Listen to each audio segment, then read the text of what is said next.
ይሄ የምትመለከቱት የወላይታ ሶዶ የእዩ ጩፋ ሆቴል ነው። 5 ስታር ሆቴል አይ ቲንክ 5 ስታር ሆቴል ላዩ አካባቢ ላይ ባርና ሬስቶራንት ያው ጨብሲ ምናምን ያለበት ባርና ሬስቶራንት ነው። 5 ስታር ሆቴል የቅርብ ጊዜ ታሪክ ነው። እነዛ ታቱ ያለባቸው ልጆች እዩ ጩፋ ጋር ሄደው ድራማ ተሰርቶባቸው ቤት ተሰጣቸው ምናምን። ይሄውና እኮ አሁን እንትኑ የሚሰራው እዛ ወላይታ ሶዶ ላይ ያለ 5 ስታር ሆቴሉን የእዩ ጩፋ ሆቴል እና ለዚህ ፊኒሺንግ ገንዘብ ያስፈልገዋል። ለዛ ነው ተፍ ተፍ እያለ ያለው። አላለቀም እንዴ እስካሁን? ይሄ ነገር አላለቀም። ለዚህ ፊኒሺንግ የበላ ካልጨረሰው አስቸጋሪ። አዎ ያስፈልገዋል ፊኒሺንግ ስራ። ስለዚህ ይሄ የምትመለከቱት የወላይታ ሶዶ የእዩ ጩፋ ሆቴል ነው። 5 ስታር ሆቴል አይ ቲንክ 5 ስታር ሆቴል ላዩ አካባቢ ላይ ባርና ሬስቶራንት ያው ጨብሲ ምናምን ያለበት ባርና ሬስቶራንት ነው። 5 ስታር ሆቴል 5 ስታር ሆቴል ለመባል እንግዲህ ማሟላት ካለበት አንዱ መጠጥ ቤትም ጭምር ነው እና ነብያችሁ ዘይት ከማጠጣት አልፎ መጠጥ ቤት ያሟላ የአልጋ ክፍል ያለው ባርና ሬስቶራንት ያለው 5 ስታር ሆቴል እየገነባ ነው እና እንትን ሲሄድ ለወንጌል ምናምን የሚመስላችሁ ሰዎች አላችሁ። ታሳሱኛላችሁ። ለደቡብ አፍሪካ ላሉ ቅዱሳን ሸክም ተሰምቶት የነሱ መጥፋት አሳስቦት የነፍሳቸው ከእግዚአብሔር ቃል መራቅ የፈጠረባትን ክሳት ወደ ልምላሜና ወደ ቦታው ወደ አቋሟ ለመመለስ ፈርቶ በቃ ተጨንቆ ነው የሚመስላችሁ እና ጭራሽ ሐሳቡም የለው። እዩ ጩፋ አይመለከተው። ነፍስክ ከሳች ወፈረች፣ አገኘክ አጣ። እዩ ጩፋ ተፈወስክ አልተፈወስክ አይመለከተው። ዘይቱን ይሸጥላል። ዘይቱን ይዘህ ከሄድክ በኋላ ምናልባት አክሲደንታል የሆነ ነገር ሆነልኝ ብለህ ከመጣክ ደግሞ ሌላ ገንዘብ ለመስራት በአንተ ፎቶ በአንተ ቪዲዮ ካሜራ ይጠምድና ተደረገልኝ ሆነልኝ ስትል ይቀርጻል። ሌላ ታሪክ አይደለም፣ የቅርብ ጊዜ ታሪክ ነው። እነዛ ታቱ ያለባቸው ልጆች እዩ ጩፋ ጋር ሄደው ድራማ ተሰርቶባቸው ቤት ተሰጣቸው ምናምን ተብሎ ድራማ ተሰርቶባቸው 2-3 ተከታታይ ፊልም የሚወጣው ድራማ ተሰርቶባቸው ሳምንት ባልሞላ ጊዜ ውስጥ ከዛ ቤት አባሯቸው። አንዱ ወንድሙ መንገድ ላይ ተገሎ እንደሞተ ተናግረዋል። ሶፎንያስ ዲቫይን ሾው ላይ ቀርበው ነው እነዚህ እናትየው ወንድሙ ወጥተው የተናገሩት። አስመሰከራቸው፣ አዋረ እንዲያወሩ አደረጋቸው። ከዛ መንገድ ላይ አውጥቶ ጣላቸው፣ ሞቱ፣ ተገደለ በስለት አንዱ። እና እንደዚህ ነው። እኔ መቼ እንደምትነቁ አላቅም። እነዚህ ሰዎች ነፍሳትን የማዳን አይደለም። እዩ ጩፋ ሰው እንትን አነሳ ትላላችሁ። አንድ ቤት ጠቅላይ ሚኒስተሩ ባለፈው እዚህ ወደ አዋሪ አካባቢ አንድ መኖሪያ ሰፈር እያፈረሱ ምናምን አሳይተው በአጭር ጊዜ ተገንብቶ ለነዋሪው ቤት ተሰጥቷል። እንደዚህ አይነት ቤቶች ተሰርተው ተሰጥተዋል። እና ልክ በዛ ሙድ እሱም በማግስቱ ኮፒ የሚያደርገው ጠቅላይ ሚኒስተሩን ነው አይነት ካያችሁት። ለዚህ ነው የበሻሻው አብይና የሾላውን ነቢይ ማንም አይችላቸው የሚለው ሰውዬ ማለት ኮፒ የሚያደርገው ራሱን ከአብይ ጋር አይነት ነው። እና እሱም ሄዶ የሆነ ደቡብ ውስጥ አንድ ቤት አፈረሰና ሴትዮዋ ሲመጡ ምናምን ነገር ቤቱን ሰርቶ ሲሰጣቸው አሳየ። በዛ አንድ ቤት ውስጥ ምን ያህል ገንዘብ እንደተሰራ you don't have any idea። ህዝቤ ማለት ነው። ምንም ሀሳቡ የላችሁ። ነገርየው ማስታወቂያ ነው። ነገርየውን እየሰራው ነው። ስንት ትዳር ፈረሰ፣ ስንት ህይወት ተበጠበጠ፣ ስንት ሰው ገንዘብ አጣ፣ ስንት ሰው ባዶ እጁን ቀረ። ብዙ ቤቱ ይቁጠረው በዚህ ሰው አገልግሎት ምክንያት ማለት ነው። እና ይህም ቤት ለመገንባት እዩ ጩፋ እንቅፋት የሆነችበት አንድ ተቋም አለች፣ ቃሊዮት ትባላለች። ቃሊዮት መንገዱ ላይ መታለች። ቃሊዮትን ዶዘር ነው እሱ ያገኘውን የሚጠርግ ነው። ይህም ቤት ከመስራት ማንም አይመልሰኝም ነው። ማንም አይመልስ። ይህም ቤት ከመጨረስ ማንም አይመልሰኝም። ቢዝነሴን፣ አቋሜን፣ ገንዘቤን ከፍ ከማድረግ ማንም አይመልሰኝም ነው። ስለዚህ በዚህም በዛም ተፍ ተፍ ብለው በሆነ ጥቅማ ጥቅም የታሰሩ ሰዎችን አነካክቶ እነ ሚራክል ተካ ነበረ ምክትል ፕሬዝዳንት የፔንቴኮስታል እርስ በርሳቸው ተካሰዋል። እነ ሚራክል ተካ እነ እዩ ጩፋን ከሰዋቸዋል። እንዴት ሳትነግሩን ጠቅላላ ጉባኤ ሳትጠሩን እንዴት እኛ በሌለንበት መፈንቅለ ፕሬዝዳንት ተደርጎ እንዴት እዩ ጩፋ ይሾማል ብለው መግለጫ አውጥተዋል። ፔንቴኮስታል የሚባለው ህብረት ለሁለት ተከፍሏል እና የተከፈሉት እኛም ካውንስል ውስጥ አንድ ድምፅ ይሰጠን ብለው መጥተዋል። እርስ በርሳቸው ማይስማሙ እርስ በርስ የሚዘነጣጠሉ ለስልጣንና ለወንበር አንዱ አንዱን ሲጓትት የሚውል ማህበረሰብ ነው። እንግዲህ እነዚህ ናቸው እግዚአብሔርን ሰማን ለኢትዮጵያ በ2017 የክብር ዓመቷ ነው የመጠርመስ ዓመቷ ነው ምናምን የሚሉን። ሂዱና ትንቢቶቻችሁን ስሟቸው መልሳችሁ። ይህ ዓመት ብላችሁ ግድግዳ ላይ የለጠፋችሁትን የጠንቋዮቻችሁን ግምት ሂዱና አንብቡ። አገሪቷ እንግዲህ ያለችበትን መሰረታዊ ነገር ታውቃላችሁ። የጦርነት ስጋት አለ፣ የጎረቤት ሀገር ፍርሃት አለ፣ አንዱ ከአንዱ ጋር ይነሳል። አገር ውስጥ ራሱን የቻለ ስጋት አለ፣ ብዙ ነገር አለ በዙሪያችን ላይ ያለ ማለት ነው። እና እነዚህ ሰዎች ግን የሚነግሩን ምንድነው? ኢትስ ኦኬ ነው የሚሉን ሁልጊዜ። ልክ ሐሰተኛው አሁን በቅርብ የሚመጣው ሐሰተኛው ገምቶ አዳሪ ፓስተር ቤኒን የሚባል ነጫጭባ ጠንቋይ አይም ሶሪ ነጫጭባ ያልኩት ያው እኔ ፋዘሬ ምናምን የጣሊያን ምናምን ወረራ ታሪክ ምናምን ስለሚወድ ሲናግ ፈረንጆችን ሲጠራ ነጫጭባ ስለሚል ነው። እና ገምቶ አዳሪ ኢንተርናሽናል ጠንቋይ እየመጣላችሁ ነው። እሱንም ደግሞ ላሳስባችሁ ፈልጋል። ኢንተርናሽናል ጠንቋይ ቤኒን የሚባል ጠንቋይ ምን አለ? ኮሮና እንደ ወርልድ ዋይድ ህዝቡ ላይ የተሰራጨ ጊዜ ኢትዮጵያ ውስጥም በጣም አስጨንቆን ነበር። ማስክ ያላደረገ ሰው የለም እዚህ ውስጥ። አገር ውስጥ ብትሆኚ ከሀገር ውስጥ ብትሆኚ አፍንጫሽን አፍነሻል፣ እጅሽን ጓንት አድርገሻል፣ በሳኒታይዘር ተለቅልቀሻል፣ ታጥበሻል፣ ሻወር ገብተሻል። ሁልሽም እዚህ ውስጥ ያለሽ ሰው እና የመጣ ጊዜ ኢትስ ኦኬ አለ። ኢትስ ኦኬ ኮሮናን ሃንድል ያደርጉታል። ጌታ ኪውሩን ይሰጣቸዋል፣ መድኃኒቱን ይሰጣቸዋል ለዶክተሮቹ። ከዛስ ከ5000 ሰው የዘለለ አይሞትም አለ። ልክ እዚህ ሀገር ያለው ገምቶ አዳሪ አንድ አለ ሚጮ 24 ሰዓት ሚጮ አንድ ሐሰተኛ እቃወማለሁ የሚል አለ። አኮላሽቶ የለቀቀው እንትና ማን ነው? እስራኤል ዳንሳ እጅክ ላይ እፍ አድርጌዋለሁ ብሎኛል ጌታ ኮሮና። ከዛ በማግስቱ እፍ አደርግብሃለሁ ያለውን እጁን ጓንት አድርጎበት ተመለከተ።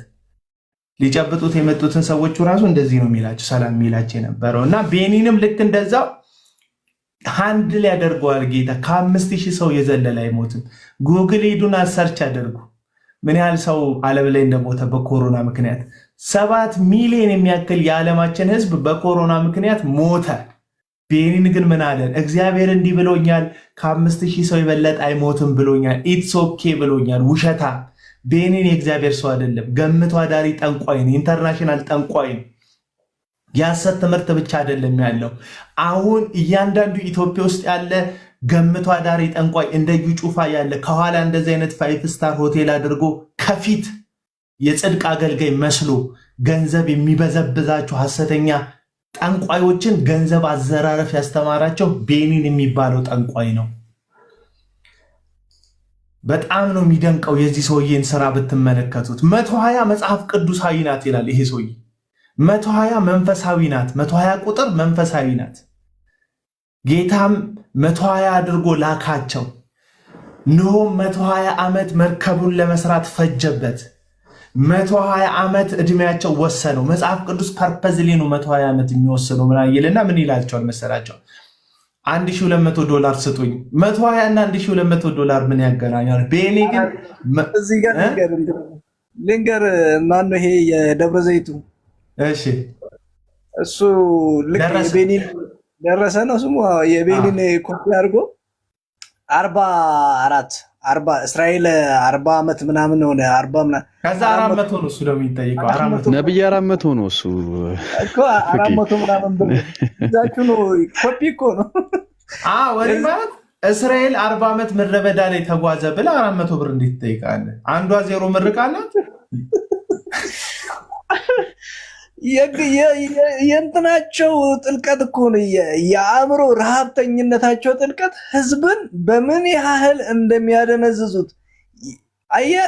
እግዚአብሔር ነገር ህዝቡ ራሱ የሆነ የእግዚአብሔር ቃል እውቀት ስለሌለው በእነዚህ አይነት በእግዚአብሔር ቃል እውቀት እንደጎደላቸው ስለሚያውቁ ህዝብን ግን ምንም ይሁን እኮ ለመንጠቅ በቃ የሆነች እንትን ይፈልጋሉ። ያውን $120,000 ወይ $120 አንጡ ምናምን እንዳለው ይሄኛው ደግሞ ጀስት በአቅም ነው ያንን ለመቀፈል ነውና ያ $1,200 ነው ያለው።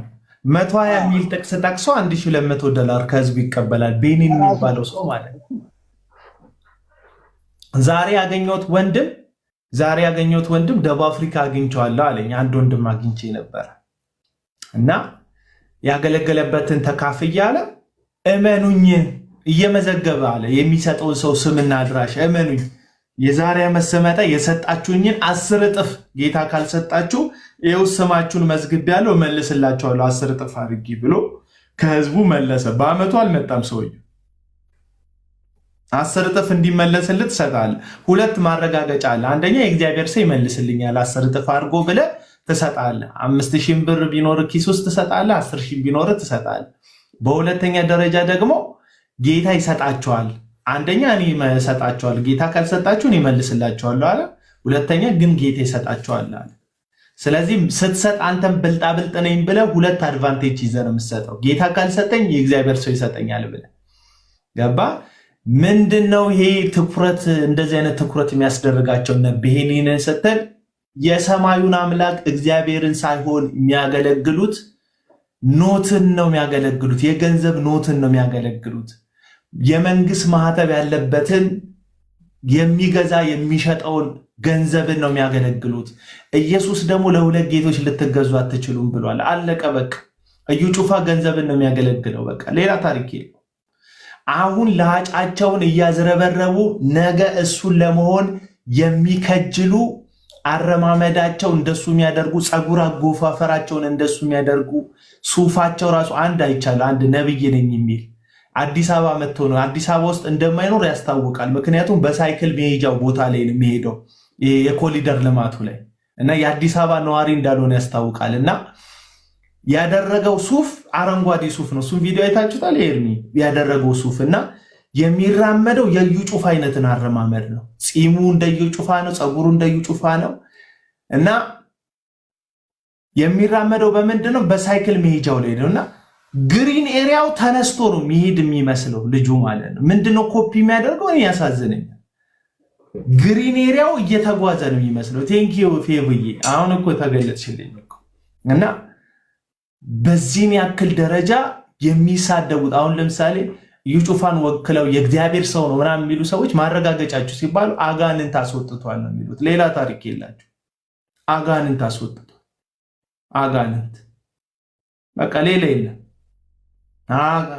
አዎ በጣም አዝናኝ ቪዲዮ እኮ አይቼ ነው። ግሪን ኤሪያው እየሄደ የሚመስል ሳሩ ተነስቶ ጫማ አድርጎ እየተጓዘ የሚመስል ሰው እና አረማመዱን ስታዩት ምናምን እኔ በጣም ነው የሚደንቀኝ። ተከታዮቹ ምን እንደሚል ሳይገባቸው አሚን ለማለት ያላቸው ዝግጅት። አንድ ቪዲዮ ዩጩፋ ቅርብ ጊዜ ለቆ ነበረ። ምንድነው ዩጩፋ ቆሟል እና አደገኛ ንፋስ ይነፍስበታል እና ልብሱም ንፋሱ ድምፅ ይሰማል። እንዲህ ሲል ሰፊ ልብስን የለበሰው እና ኮመንት ላይ ገብቼ ሳያቸው የእግዚአብሔር ሰው መልእክት ገብቶናል፣ በወጀብና በንፋሱ ጸንቶ ስለመቆም እየነገርከን ነው አይደል? ኢየሱስ የማይገባ ሰውዬ የእሱ ቪዲዮ የመልቀቅ አራራ ገብቶክ የቪዲዮን መልእክት መንዝረክ እንደተረዳ ሰው የምትሆነው የእግዚአብሔር ቃል ገብተዋል። የእግዚአብሔርን ቃል ተወዳል። ኢየሱስ መች ገባ? መጽሐፍ ቅዱስ መች ገባ? ዘፍጥረት ዘጸአት ዘሌዋውያን እያልኩ መች ሄድክ? እና በዚህን ያህል ደረጃ ህዝቡ አመፅንና ሐሰትን ለመከተል የተዘጋጀ ነው። የዚህ ደግሞ ዋናው ተጠያቂዎች እግዚአብሔር ምሕረት ያደርግላቸው የአብያተ ክርስቲያን መሪዎች ናቸው። አለቀ። ሌላ ታሪክ የለውም። ዛሬ መግለጫ ሰጣችኋል፣ ደስ ይለናል። ብዘገዩም ደስ ይለን። እናንተ ናችሁ መሪ እንድትሆኑ እንፈልገው። አቡና የሚባል ፂም ያለው ልጅ ቲክቶክ ላይ ወጥቶ አንዳንዴ ስሜታዊ የሆነ ማይሆን ነገር የሚናገር ልጅ አይደለም መሪ ሆኖ ፊት ለፊት መቅረብ ያለበት። ማንም እዚህ ጋር ኤርሚያስም ፍቃዱ ማቲ ማናቸውም እዚህ ጋር ያሉ እነ ጃልሴና ማንም እዚህ ጋር መሪ መሆን የለበትም። እናንተ ናችሁ። እግዚአብሔር ህዝቡን ኃላፊነት ለእናንተ ነው የሰጣችሁ። በቃ መሪ መሆን ፊት ለፊት ወጣችሁ መጠመድ ያለባችሁ እናንተ ናችሁ። መሰደብ ያለባችሁ እናንተ ናችሁ። መሰደብ አለባችሁ። ላመናችሁት ወንጌል መሰደብ አለባችሁ። ዋጋ መክፈል አለባችሁ። ከስራችሁ መፈናቀል አለባችሁ። እኔ አይደለው መሰቀየት ያለብኝ ማናችንም አይደለም። እኛ መመራትን ያለብን እኛ እናንተን እሺ ነው ብለን መታዘዝ ያለብን እኛ ከስር ሆነን አሜን አዎ ልክ ናችሁ ብለን ሰፖርት ነው ማድረግ ያለብን እንጂ የዋናነት ፊት ለፊት የግንባርነት ስራ መስራት የለብንም። እኔ ምንድን አልጠዛጠዝም እንደ አንድ ሰው ጋር ሂጄ የወንጌል አርበኛ ና እየተባልኩ ቁጭ ብል እኮ ነው የሚሻለኝ። አዋጭ እኮ ነው እሱ። ምክንያቱም መሬት ላይ ለምሰራው ስራ እንቅፋት እየሆነብኝ ነው ይህንን ነገር ማገልገል። እየጠበቁ እኮ ነው ያሉት ታውቃላችሁ። ካሁን ያ ዘማሪ የዘመረው መዝሙር ይወድቃል እያሉ ይጠባበቃሉ። ደብዳቤ ጽፋሉ እዚህም እዛም እያሉ ፍርድ ቤት እንትን ወረዳ ይገባሉ ምናምን። እኔ ግን አምሮብኛ ምናምን ብሎ እንደዘመረው ልጅ ማለት ነው። በቃ አሁን የሚጠብቁት ምንድነው? ልክ ባለፈው በጋሻው እንደተናገረው ንግግር እያንዳንዱ ኔጌቲቭ የሆነው ውጤት እነሱ እግዚአብሔር ከነሱ ጋር ስለሆነ በጠላቶቻቸው ላይ እንዳመጣ አድርገው ነው የሚያስተምሩት በየቸርቹ። ድንገት ህይወት ሸርተት ቢል እጄ ያለው ነገር ቢጠፋ ብከስር ሰሞኑን ብከስር እና ቸግሮኝ ብታይ የከሌ አምላክ ነው እንደዚህ ያደረገው ለማለት የተዘጋጀ ምዕመን ሰባኪ ነው ያለው ታውቃላችኋል። ለምን? እነዚህ ሰዎች ከዚህ መጽሐፍ ቅዱስ የወጣ እምነት አይደለም ያላቸው። እነዚህ ሰዎች እምነታቸው ሌላ ነው። አንድ ወንጌል አማኝ የሰው ኪሳራ አያስደስተውም። እነዚህ ሰዎች ግን ስትከስሩ ደስ ይላቸዋል። ርችት ይተኩሳሉ። አለቀ። ሌላ ታሪክ ለእኔ ምለምነው ጌታ ነው። ጌታ ሆይ እባክህ ምለው አንዱ ነገር ጠላቶች እልል እንዳይሉ። ጠላት ስል እኔ የሰው ጠላት ኖሮኝ አይደለም፣ ግን ዴቪሊሽ የሆነ አመለካከት ይዘው ራሳቸው የኔ ጠላት አድርገው ለሚቆጥሩ ሰዎች ወድቄ እነሱን ወድቀው ለማየት አልፈልግም። ወድቄ እንዳልታያቸው። እኔ መታመም አልፈራም፣ አልጋ ላይ መተኛት አልፈራም። ምኞቴ ግን ሆኖ አያውቅም። በጣም ግን በቃ ጌታ ሆይ አሳልፈ አትስጠኝ የምል ጉልኮስ ሰክቼ እንዳያዩኝ እነዚህ ሰዎች ነው የምለው። ለምን? ምክንያቱም እያንዳንዱን ነገር እግዚአብሔር ከነሱ ጋር ሆኖ እናንተን እየተዋጋ እንደሆነ ለማሳየት ነው የሚፈልጉት እያንዳንዱን እንቅስቃሴ እና በፍጹም እግዚአብሔር እነዚህ ሰዎች ፊት አታድርገው ነው የምለው። አታድርገው ጌታ ሊቸግረኝ ይችላል፣ እነዚህ ሰዎች ፊት ችግር አይውጣ ነው የምለው። ለሐዘን ይችላል፣ እነዚህ ሰዎች ፊት ሐዘን አይውጣ ነው የምለው። ለምን? የኔ አምላክ ምንም ሰው እኮ ነን አይደል? ሐዘን፣ ደስታ፣ ማግኘት፣ ማጣት በህይወታችን ይፈራረቃል። ይሄ ምንም መክሰር፣ ኪሳራ በህይወት በማንም ሰው ህይወት ይከሰታል። አቡና ላይ ቢደርስ ወይም እዚህ ላይ ያሉ ወንድሞቼ ላይ ቢደርስ አያደርግባቸው ቢደርስ ምንም የተለየ ታሪክ የለም። ማንም ላይ እንደደረሰ ነው የሚደርስ። ጌታ ሆይ እጃቸው ላይ እንዳትጥለኝ ግን እላለሁ። ለምን? እግዚአብሔር ከነሱ ጋር ተባብሮ እንዳደረገኝ ለህዝቡ ማስተማሪያ ሊያደርጉኝ ስለሚፈልጉ። እግዚአብሔር እኮ አይደለም ያደረገው። አንዳንድ በትጋት አለመስራቴ ሊሆን ይችላል። በትክክለኛው ኢንቨስትመንት ላይ አለመገኘት ሊሆን ይችላል። ትክክለኛ ነገር አለመስራቴ፣ ገንዘብ አጠቃቀም ችግር ሊሆን ይችላል። በሆነ ጉዳይ ላይ ብቻ የሆነ ነገር ሆኜ ቢያገኙኝ ጌታ አደረገው ነው የሚሉት። እመኑ። አሁን ራሱ እኮ ምግብ ቀይሬ ምግብ መብላት አቁሜ ያመጣሁትን ክሳት ይኸው ጌታ ራቀ ደረክ እኮ ብለው እኮ ጥንቆላቸው እንደዚህ ነው። እና እግዚአብሔር ከነዚህ ሰዎች እንትን ይጠብቃችሁ። ስለዚህ አቺቭመንቱ ይሄ ነው። ወይ ፍቂ ውሃ እየጠጠበ ማለት ዋና የሆነ እንደውም እዚች ቀይ የሆነች ሀሳብ ልናገር። አንተ ውሃ ጠጣና እንደዚህ ክፉ ቤት የሚሄዱ ወይም ደግሞ ጥንቆላ ቤት የሚሄዱ ሰዎች አውቃለሁ። እና እንትን ማሳቀል አንተ ውሃ ይዘና ማሳቀል የሚባል ነገር አለ። የምታውቁ ከሆነ የባዕድ አምልኮ የሚያመልኩ ሰዎች ያሳቅላሉ፣ አንዱን ለሌላው እንትን ይላሉና አንደኛዋ በመሃል ጌታን ታገኛለች እና ጌታን ታገኛለች። ያችኛዋ ሄዳ ታሳቅላለች። ያሳቀለ እርስ አሁን አንዱ ሲያሳቅል ምግብ አይበላም፣ አብሮ አይበሉም፣ አብሮ አንድ ቤት አይገቡም፣ አብሮ ህብረት አያደርጉምና እቺ ጌታን ያገኘችው ሴትዮ ምን ትላለች? ያችኛዋን እኔ እግዚአብሔር በእድሜ ሞቼ ሊሆን ይችላል። ምክንያቱም ካሳቀላችሁ ያሰቀላችሁት ሰውዬ ከሞተ ለጠንቋዩ ግብር ትከፍላላችሁ እና እቺ ጌታን ያገኘችው እኔ እንደውም በትክክለኛ ሞት ልሞት ይችላለሁ፣ እቺ ሴትዮ እንዳትከስር ንገሯት፣ እኔ ጌታን አግኝቻለሁ እና የትክክለኛ ሞት ብሞት ሄዳ ገንዘቧን ለዛ ለጠንቋዩ እንዳትሰጥ፣ ንብረቷን እንዳትሰጥ። ምክንያቱም እቺን ሴትዮ እንደዚህ ካረክልኝ ይሄንን አስገባልሃለሁ ያንን አረጋለሁ ምናምን የሚባል አለና በዓለሙ ወይም ደግሞ በዚህ በአዳም ልኮ ልምምድ እንደዚህ ነው። እኔ አንዳንድ ጊዜ ሳስብ አሁን በዚህ በዘመነኛ ወይም ደግሞ ከእግዚአብሔር የተፋቱ ነገር ግን እግዚአብሔርን እያመለኩ የሚመስሏቸው ሰዎች ሰንበዲ የነሱን ልምምድ ልክ አይደለም ብሎ ከነገራቸው ያ ልክ አይደለም ያለውን ሰውዬ በእግዚአብሔር ቃል ከመሞገት ይልቅ የዛን ሰውዬ ልክ አይደለም ብሎ የእግዚአብሔርን ቃል ጠቅሶ ይሄ ልምምድ በመጽሐፍ ቅዱስ ልክ አይደለም ብሎ የሞገታቸው ሰውዬ እንዲሞት የሆነ እንዲከስር የመኪና አደጋ እንዲደርስ የሆነ ነገር እንዲደርስበት ይፈልጋሉና በቃ የሱም ሞት ልክ ቅድም እንዳልኩት ያ ማሳቀለ የሚለው በአዳም ልኮ እንደሚያመልኩ ሰዎች እንደዛ አይነት ልምምድን ነው እያደረጉ ያሉትና አንዲ ዝም ብዬ ሳስበው ያንን የባዕዳም ልኮን ልምምድ ታሪኩንና እሳቤው ስለማውቀው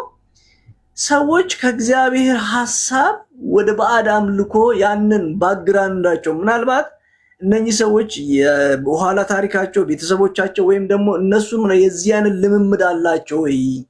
ምክንያቱም እንደው ይሄ አሁን ለምሳሌ እዚህ ጋር ትክክለኛ ያለውን ልምምድ የሚያደርጉትን ሰዎች ልክ አይደለም ብለን ፍለፊት የምንሟገት ለምሳሌ ከኛ ሞር እንግዲህ አቤላ ነው የሚታወቀው።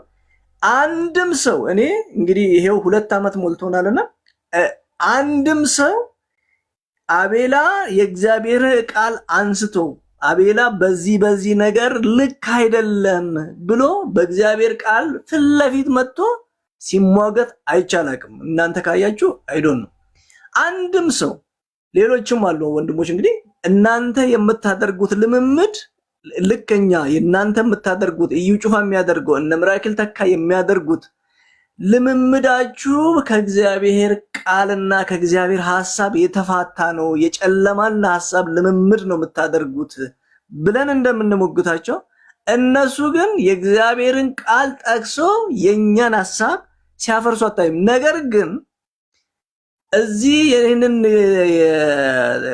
አስተምሮትን እንትን ያሉትን ወንድሞች ሞት፣ ህመም፣ የኑሮ መቃወስን ቁጭ ብሎ ሰለቤት የሚያደርጉ የሚመኙ ሰዎች ሳይ በጣም ነው የምገረመውና ይሄ ነው የሚያስገርመኝና አንድ ጥያቄ ልጠይቃችሁ። የሆነ ጽሑፍ ጽፌ ነበርና ቅድም አልዓዛርን ታውቃላችሁ አይደለ? ክርስቶስ ከመቃብር ያስወጣው እንደው ሰው አሁን አጋንንት ወጥቶለት የሆነ ነገር ሆኖ በጣም ስለ ምስክርነት እንበረታለንና የሆነ በቪዲዮ ለማሳየት እንላለን። ግን አልዓዛር ሲመሰክር አይታችኋል? ይሄንን ከታችን የምትሰሙኝም እዚህ ያላችሁም እንደው እንድታወሩ እድል ካገኛችሁ ሌላ ጊዜም አልዓዛር ሲመሰክር መቃብር ፈንቅሎ ተነሳ። ያ ክርስቶስ እዛ ጋር የተናገረው ንግግር ካልሆነ አልዓዛር ስለ አልዓዛር ሲወራ ሰምታችኋል? ዋናው ነገር ክርስቶስ እሱን የሞትና የትንሳኤን ጌታ መሆኑን ለማሳየት ነው እንጂ የአልዓዛር ታሪክ እንዲወራ አይደለምና አንዳንድ ጊዜ ከእግዚአብሔር ሐሳብ እንዳንፋታ እረት ባካችሁ አድምጡ፣ የትንቢቱ መፈጸሚያ እንዳትሆኑ ነው ይሄንን የምናወራው። ተባረክ ወንድምዬ። ቴንክ ዩ ማቲሻ ምን ትላለህ አንተ? አላ አሰራር ለሁለት ወጥቷል። አብረን ነበርን ኳስ ያየነውና ማንቸስተር ዩናይትድን እኔና ማቲ እና በጣም በቃ ዛሬ ድል በድል ምናምን ገነርስ ምናምን ብሎ ሄዶ 2-1 አርሰናልም ወጥቶ በጣም ደስ ብሎኝ ዘመርኩለት ደውዬ እና ያ እንዳለ ሆኖ መቀጠል ትችላለህ። በጣም የደስታ ቀን እሺ አቤላዬ ቴንኪው። በጣም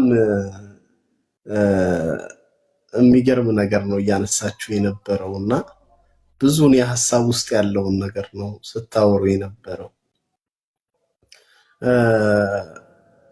እዩ ጩፋ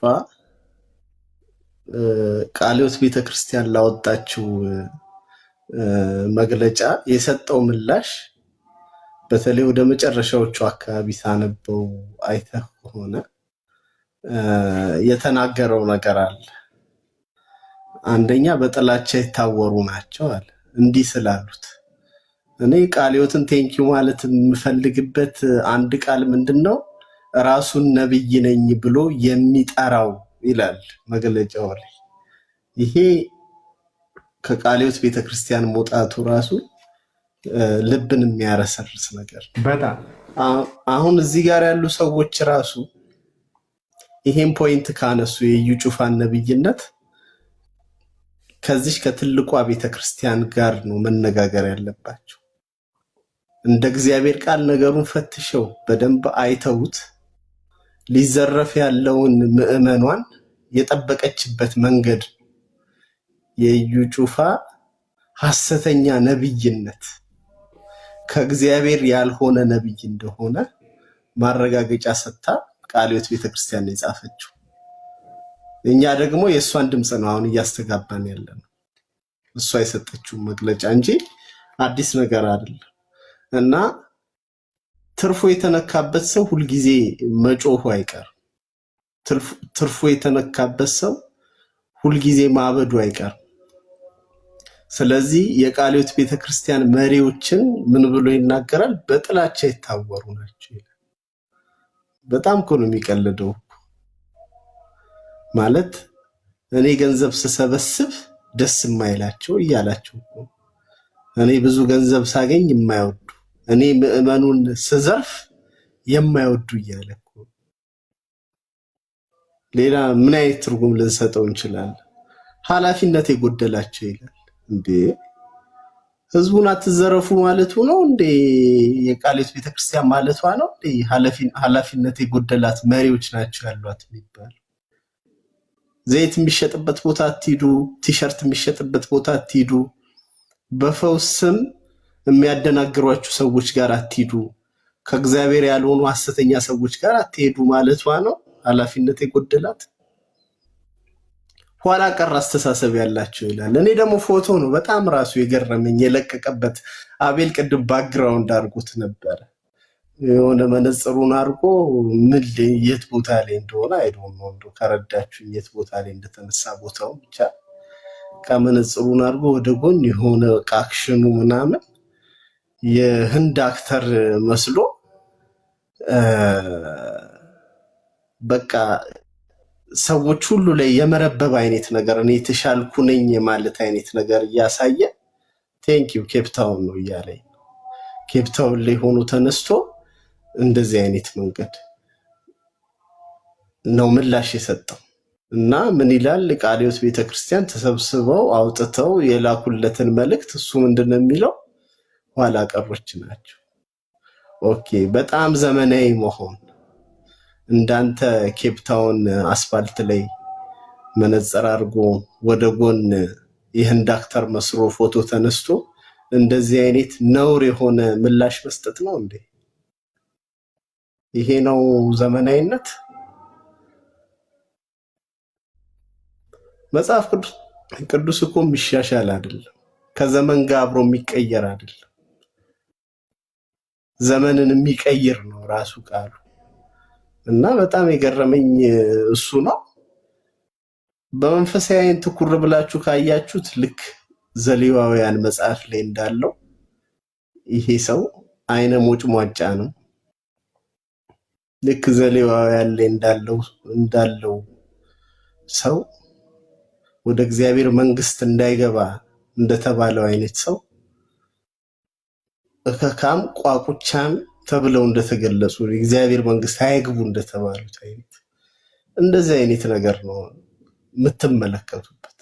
ውስጡ ያ ነው፣ ውጭው ነው እንደዚህ ለብሱ። ለምን ካላችሁ በተደጋጋሚ ዘይት ሽያጩን እንዲያቆም የጨው ንግዱን እንዲያቆም፣ የቲሸርት ንግዱን እንዲያቆም ተነግሮታል። ግን ገንዘብን አስፈልጦ ከእግዚአብሔር መንግስት ገንዘብን አስፈልጦ ማንነቱም ስለሆነ ነው በርግጥ አስፈልጦ አሁንም ህዝብ ካልዘረፍኩ የሚል አይነት ሰው ነው። ከዚህ ሰውዬ ጎን ቆማችሁ እዩ ጩፋ እግዚአብሔር ሰው ነው እግዚአብሔር እስቲ ግቡና ምን እንደተደረገላችሁ ተናገሩ። በሱ አገልግሎት የትኛው ቀንበር እንደተሰበረላችሁ ከየትኛው ስራት እንደወጣችሁ ተናገሩ። ምናልባት ያልጨረሳችሁት ዘይት ቤት ውስጥ ሊኖር ይችላል። እስቲ ቆይ ውጤቱን ልጠባበቅ እያላችሁ በየቀን የምትረጩት ነገር ሊኖር ይችላል። አይሮን እሷ ዘይት እስክታልቅ ነው እየተከራከራችሁለት ያላችሁት ነው ወይስ ተጨባጭ የሆነ በዩ ጩፋ እንደው አገልግሎት እንደዚህ ሆኖልኛል የምትሉ ሰዎች አላችሁ? ቀደም አቤላ ሲናገር ነበር። እንደ ሚዲያ የምናውቃቸው ሰዎች እኮ ፋይናሊ ምን አይነት ነገር ውስጥ እንደገቡ አይተናል። የሰው ህይወት እስከ መጥፋት ደረጃ ድረስ ደርሷል። ስለዚህ ይሄ አጉለሱ እንከራከርለት።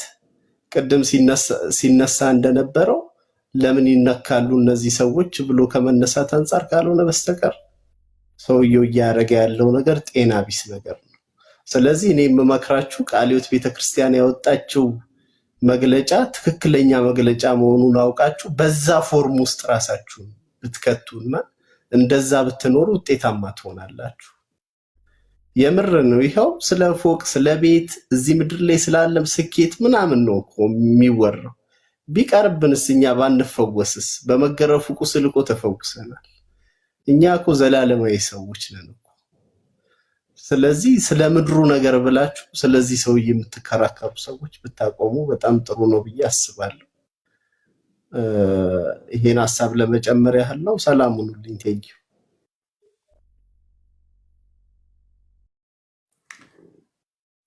ጃልሴና ሐሳብ አዲስ ሰርቫንት የምትናገረው ነገር ካለ ተናገር። አስቆየውክ።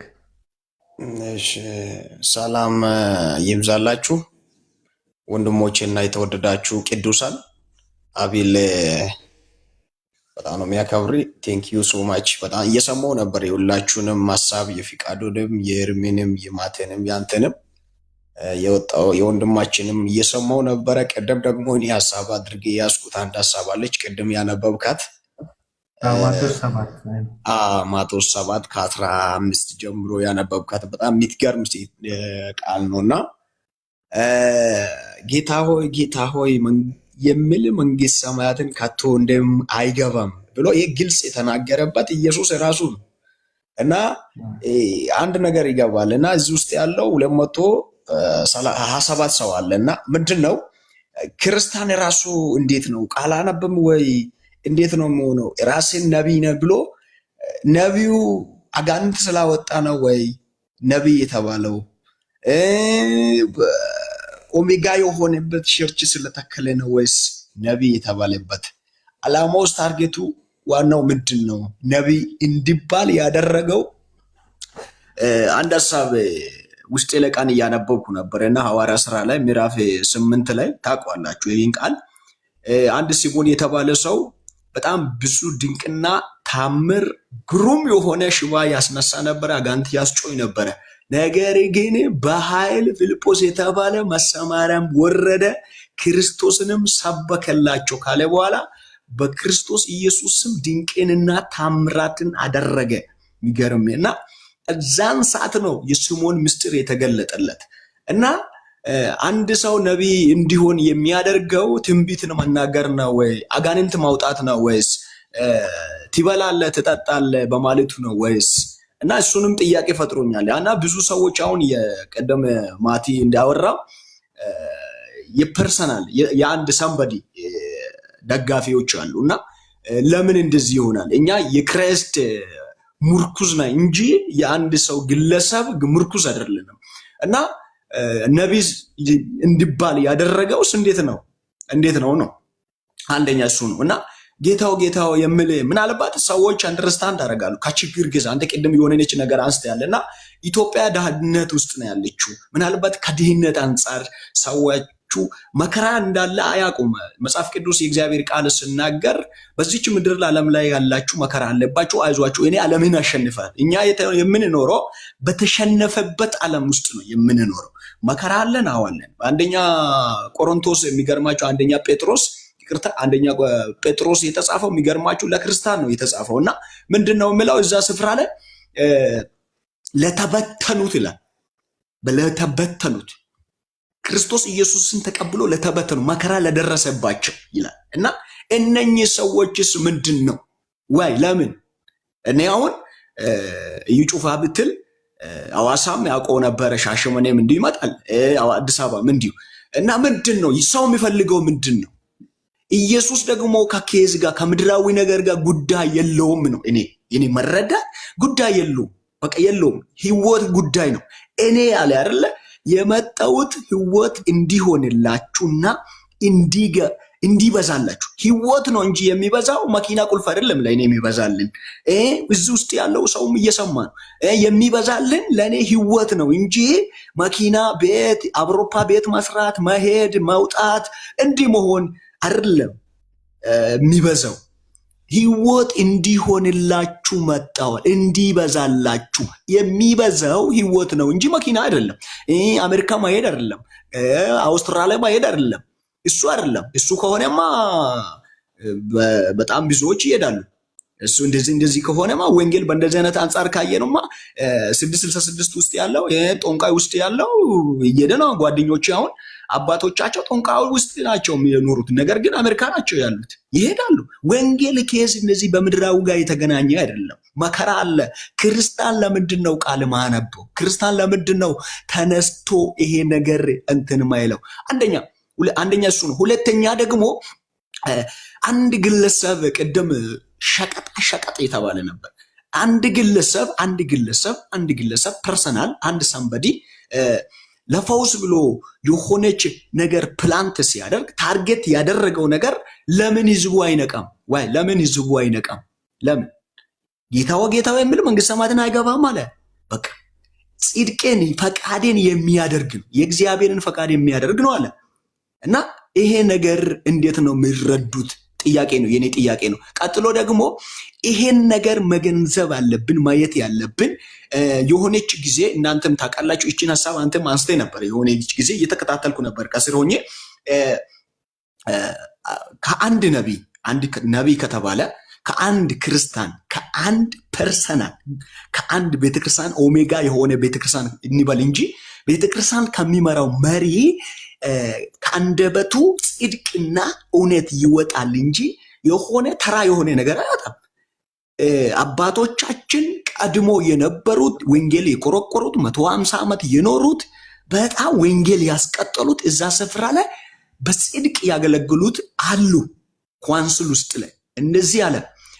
ካውንስል ውስጥ ያሉ ካንሰሮች አለ። ከዛ መልሶ ታረቁና ይቅርታ ጠየቁ አይደለ? ይቅርታ ሲጠይቁ ደግሞ ምንድነው ያደረጉት እነሱ? አንዴ ጭራሽ ዋናው ቦታ ላይ አመጥቶ ፕሬዝዳንት አደረጉት። ፕሬዝዳንት እንዴት ይገወጥ? እንዴት ይሆናል? እንዴት ነው የምንረዳው? ይሄ ነገርስ እንዴት ነው መሆን ያለበት? እንዴት ነው የምናደርጋቸው? ይሄ ትክክል ነው? እንደ ካውንስልም ሆነ እንደ ወንጌል አማኝ ቤተክርስቲያን አማኝ እንደ ካውንስልም እንደ ወንጌል አማኝ እንዴት ነው የሚደረገው? እንዴት ነው? አሁን ደግሞ ሌላ ነገር ትርፍ አላችሁ አይደለ? በእንደዚህ አይነት ነገሮች ላይ ትርፍ እንዴት ቀነሰ? እኔ አይገባኝም። አሁን ምንም አይገባኝ። እኔ ከወንጌል ውጭ ሌላ ምንም አይገባኝም። ትበላለህ፣ ትጠጣለህ፣ ስራ ትጠጣለህ፣ ትበላለህ። ከሰራ ትበላለህ፣ ትጠጣለህ። ካልሰራ አትበላም፣ አትጠጣም። ይሄ ነው ኢየሱስ ክርስቶስ ህይወትን። ቀደም ስለ አልዓዛር ወንድሜ እያወራ ነበር። አልዓዛር ዋና ታርጌት ያደረገው እኔ አለር ህይወትም መንገድም ነው። እዛ ቦታ ላይ አብራር አለቀ። እዛ ቦታ ነው ታርጌቱ እንጂ ስለ ሙታን መነሳት አይደለም። ተነስቷል፣ ሞቷል። ለምን ሞቷል? ለምን? ይሄ ነገር ክርስቲያን እንዴት ነው የእግዚአብሔርን ቃል ምረደው? እንዴት ነው ምረደው? እና ይሄ ጉዳይ አንደኛ እኔ በጣም ተሰምቶኛል ሁኔቱን ቢያወራ። አሁን ደግሞ ካውንስል ውስጥ ያሉት ካንሰር ተብሎ ተጠርቶም ተሰድቦም ድጋሚ ደግሞ ሀብት ስላለው ንብረት ስላለው በ80 ሚሊዮን ብር መኪና ስለሚነዳ ኦሜጋ ቸርች ስለሚመራ ሾሙት፣ ምትክል አደረጉት፣ ጭራሽ እንደውም አባል አደረጉት። ይሄ ነገር እኛ ያደግነው ህይወት ብርሃን ነው፣ የተቆንጠጠን እየተገጸጸን ያደግነው ህይወት ብርሃን ነው። እና ግን ምንድነው ይሄ ነገርስ እንዴት ነው የሚታየውስ እንዴት ነው? ዋይ ይፋ ማውጣት የለበትም። ለምን ሶሻል ሚዲያ የሚጠቀመው የሆነ አጋንንት ዋ ብሎ ሲወጣ ያን ሁሉ ምንድነው ፊልም ይሰራበታል። ለምንድነው እንደዛስ የሚሆነው? ለምን ፊልም ይሰራበት? ሰው ለምን ከእግዚአብሔር ቃል ወጥተናል፣ ምድራዊ ነገር ሆኗል። በቃ ህዝቡ ለምን ቁስሉ እንዲፈወስ ነው፣ ከሆነ ነገር እንዲድን ነው። የሆነ በቃ ካንሰር ካዘ ካንሰሩ እንዲፈወስ ነው። የእግዚአብሔርን እጅ ነው የሚፈልገው። በቃ ተናገርልን። የእግዚአብሔር ቃል በየቤቱ አለ። ለምን እሱን አያነብም? የእግዚአብሔርን ቃል አይከተልም። ለምን ይከተላል? ነቢይ ነው የሚከተለው። የእግዚአብሔር ቃል ፕሪንሲፕል አይይዝም። ትበላለ፣ ትሄዳለ፣ ትነዳለ፣ አሜሪካ ትሄዳለ፣ ቪዛ ይመታልሃል፣ እንዴት ይሆናል? ይሄ ነው በቃ። ሌላ ምንም ታሪክ የለውም። በቃ ምንም ታሪክ የለውም። ተመለስ የሚለው አይመቸውም። ተመለስ እንዲሁን እኛ ስንማር እኔ እንደምረዳ ከሆነ ወንጌል ከደቀ መዝሙርት ጀምሬ ባይብል እስከሚጨርስ ድረስ ተምሬያለሁ። እስከሚጨርስ ድረስ ለአገልግሎት እስከሚበቃ ድረስ አገልግሎት በባህሪ ከሆነ ዋጋ ያስከፍላል ብዬ ነው እኔ በራሴ የሚገምተው። በጣም ዋጋ ያስከፍላል። በጣም ሐዋርያቶች ወጥቷሉ፣ አልተመለሱም። መስዋዕት ተደርጓሉ፣ አልተመለሱም። ስለ ሐዋርያ ጳውሎስ ዛሬ እያነበብኩ ነበር። ታስረዋል። በጣም በብዙ እንግልት ደርሶባቸዋል። በጣም በብዙ ሁኔታ ውስጥ አልፈዋል። ነገር ግን ወንጌል ከምድራዊ ጉዳይ ጋር አያያዝም። ይሄን ጉዳይ በጣም ጥያቄ ፈጥሮብኛል። እኔም ይሄን ጉዳይ ጥያቄ ስለፈጠረብኝ ነው። ቅድም ደግሞ አይደለም ያልኩት ነቢይ ጌታው የሚል ቤተ መንግስት አይገባም ያለው ኢየሱስ ራሱን የተናገረው። ለምን አጋንንት ያወጣ ሽባ የተረተረው ነቢይ እንዲባል እኔ እንጃ። ብቻ ነቢይ የተባለበት ምክንያት ነቢይ በማን እጅ እንደተቀባ የት ቤተክርስቲያን እንደተነሳ እሱም ለእኔ ራሱ ጥያቄ ነው። አንድ ስቲል እስከዛሬ ጥያቄ ነው። ሄጄምና ገብቼ አላውቅም በህይወቴና እሱ ጥያቄ ነው ለእኔ። ማን እንደቀባ እኔ ቤተክርስቲያን ፕሪንሲፕል ቤተክርስቲያን ከተባለ ድሮ ጥንት ቤተክርስቲያን አለች። እቺ ቤተክርስቲያን እንዲህ የምትሆንበት ሁሉም አሁን ቤተክርስቲያን የሚከፍተውም ሆነ የሚተክለው የራሱ ፐርሰናልበት ቢዝነስ አስኬጃ፣ ቢዝነስ መራመድ፣ ቢዝነስ የሚያራምድበትና የሚሰራበት ለህዝቡ ተጨንቆ ለህዝቡ ጊዶኖት ለህዝቡ እንዲህ ደቀ መዝሙርት ለማፍራት የሚገርማችሁ ሙሴ ኢያሱን እንዳስነሳ ነገ ላይ እንትን የሚያደርጋቸው ነገሮች የለም። አንድ ሰው አሁን እዩ ከተባለን እሺ ነገ ይሞታል። እንሞታለን። ነገ እኛም እንሞታለን። መሞታችን ነገ አይቀርም። በቃ እዩ ይሞታል። ምን እሱ ወይስ ድንጋይ ወይስ ብረት አይደለም ወይ ሐውልት አይደለም፣ ይሞታል። ያ ሲሞት የሆነ ጊዜ ታስታውሳላችሁ፣ ነቢይ ብርሃኑ ዳና ታውቃላችሁ። ለሰው የማይቻል ለእግዚአብሔር ይቻላል ቤተክርስቲያን እና በምን መንፈስ እንደሚሰራ በምን ሁኔታ እንደሚሰራ ግልጽ የሆነበት አውቀዋለሁ እና ይሄ አሁን ስሙ የራሱ የለም፣ ስም የራሱ የለው፣ ቤተክርስቲያን የራሱ የለው። አዋሳ ላይ 02 ላይ ነበረ፣ ጠፍቷል። ቤቱን ገዛ፣ በጣም ብዙ ደረጃ ሄደ። እነሱ ማይነሱበት ሰዓት እነ እነ መስፍን እነ እስራኤል ብትል እነ እስራኤል ብትል ሳይነሱ በፊት የተነሳ ሰው ነው። ነገር ግን አዋሳ ውስጥ ያልገዛበት ቤት የለም። ነገር ግን ያንን ቤት ተከፋፍሎ ሽጦ ደቡብ አፍሪካ ገብቶ በተለያየ ነገር ውስጥ ገብቶ ተበትኖ በኢትዮጵያ ላይ በዓለም ደረጃ ላይ ቤተክርስቲያን ራሷ ስሟ የለም፣ ደቀ መዝሙርት የለውም። አሁን ዘማሪ አሽ የሚባለው ያውቋል። ስለሱ ታሪክ ያውቃል። ረጅም ቀጠን ያለ ለምን ያውቋል? ለምን የላቸውም፣ ደቀ መዝሙርት የላቸውም። ነገ ቤተክርስቲያን የሚያስቀጥል ሰው የላቸውም። እነሱ የሚጨነቁት ውድ የሆነ ለማዝናናት ውድ የሆነ ለማኪና ለማንዳት ይውልኝ ለማለት የተሻለ ነገር እሱ አይደለም። ወንጌል ዋጋ ያስከፍላል፣ ያስገድላልም፣ ያስሞታልም። ይሄ ነው ወንጌል ማለት እንጂ ደቀ መዝሙርት የላቸውም። ነገ ትውልድ የሚያስቀጥል የላቸውም። ነገ እንዲህ የሚያደርግስ ነገር የላቸውም። አሁን ደግሞ ካውንስሎች ሆነ አብያተ ክርስቲያናት ያወጣውን መግለጫ መግለጫ ምንድን ነው የሚያደርጋቸው ነገሮች? እኔ የበላይ ነኝ፣ አቅም አለኝ፣ በብርም ቢኬድ አለኝ ነው በቃ። ስልጣን ተሰጥቶኛል፣ ስልጣን አለኝ ነው። ያን ለማድረግ ነው። ይሄ ነው ጥያቄ። ይሄን ደግሞ ነቢይ እንዲባል ሙሉ መስፈርቱን ማሟላት የሚችለው ትንቢት ስለተናገረ ነው ወይስ አጋኔን ስላወጣ ነው ወይስ እንዴት ከሁለቱም አንዱ ምን ስላደረገ ነው ነቢይ እንዲባል እየተደረገበት? ነቢይ የሚባለውስ እንዴት ነው? ይሄን ጥያቄ እንድትመልሱልኝ በታላቅ ፍቅር ጠይቃለሁ። ቴንኪዩ። በጣም ቆንጆ ሀሳብ ነው የሰጠው። እናመሰግናለን። አይ ቲንክ ጃልሴና አንቺ ነች ቀጥሎ ሀሳብ ያለሽ። ከዛ በፊት ግን ሰላምታ እስቲ ጀርሚ እኮ እኔ ቲክቶክ ላይቭ ላይ ከገባ ቆይቷል። ጀርሚ እና ዳኒ ሰላም በሉና ወደ ጃልሴና እንሄዳለን። ሄላ ጃልሴና ያልሽው ራስሽ ነሽ። በመነጽር ታይኛለሽ። ስምሽን የጠራሁት መጠየቅ ትችላለህ ጀርሚ። ይህ ነገር ልሞክረው ፋራኒ ለዚህ ነገር እስቲ ጥሩ ነው። አንተ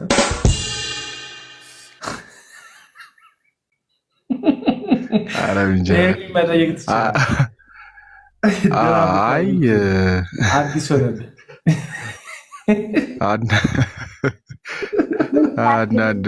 አንድ ኮመንት አየሁላ እና የሚያወራውና የተጻፈው ኮመንት ግራ አጋባኝና እንትኑንም አካውንቱን ገብቼ እያየሁት ነበር። የት ቸርች ነው የምታገለግለው?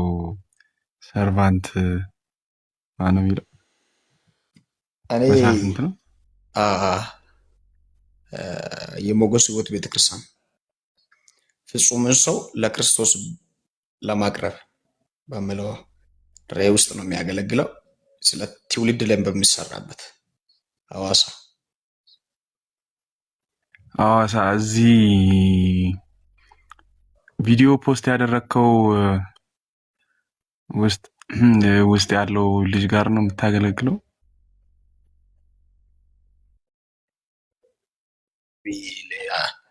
ፓስተር ኤርሚያስን ሊያውቀው ይችላል አቤል፣ ወይ ምናልባት አንተም ልታውቀው ትችላለህ። ከሱ ልጅ ግልጽ ነው። ኤርሚ ማለት ዮኒ ጋር የነበረው?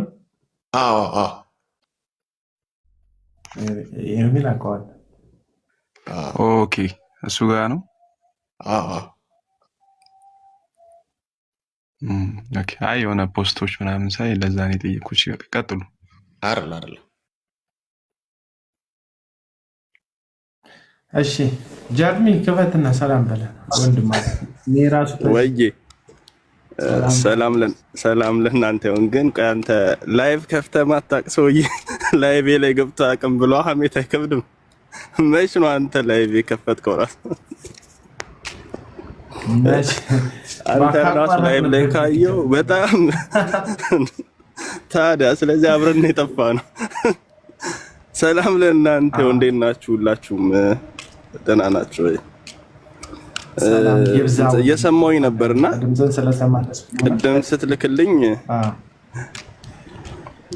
ቅድም ስትልክልኝ ቻርጅ አልነበረውም ስልኬ። ቻርጅ አድርጌው ነው አሁን የመጣሁት። አሪፍ ሀሳብ ነበር እያነሳችሁ የነበረው፣ እየሰማሁኝ ነበርና ሰሞኑ እንደውም በጣም ለምን እንደሆነ አላውቅም የዩ ጩፋ ቪዲዮዎች በጣም ይመጡልኝ ነበርና ምናልባት በዚሁም አጋጣሚ ድምጽ ለሆነው የምፈልገው ነገር ቲክቶክ አዋርድ ላይ መታጨት አለበት። በጣም ቆንጆ ኮንቴንት ክሬት እያደረገ ነው። አጫጭር ቪዲዮዎች ኩሻፕ ሲሰራ ይሰራል። የሆነ በቀደም ደግሞ ያየሁት በሱፋ ብሎ ምናምን ንፋስ አይለኛ ንፋስ እየነፈሰ እና ቆማል ማለት ነው። እና አይነቀል ነው ቆማሱና ያለው ነው ቪዲዮ አየው። አረ ይችላል። በቃ በጣም ነው ጸዴ ነው። ጸዴ ኮንቴንት ክሬት እያደረገ ነው። እዩ ጭፋ ኮመንት ላይ ቲክቶክ አዋርድ ይገባል ለማለት ነውና ነፋሱ ልብሱን ሲያነቃነቀው ኦዲየንስ መልእክት ገብቶናል። በፈተና ውስጥ ስለመጽናት እየነገርከን ነው አይደል? ይልታ አንደኛ ነብይ ከሆነ ምናምን ይሉታል እያሻት ሚስጥር ነው ምናምንና ሚስጥረ ንፋስ እዩ ጭፋ ጸዴ ነውና አሪፍ ኮንቴንት ክሬት እያደረገ ስለሆነ ቲክቶክ ላይ ቲክቶክ አዋርድ ይገባዋል። ከነ አዶኒያስ ጋር ምናምን ኮላብሬት አድርጎ ይሰራል ቪዲዮ። እንዲያው ዲቻ ቦይስን ይዞ ወይዶ አይ ጩፋ አይመች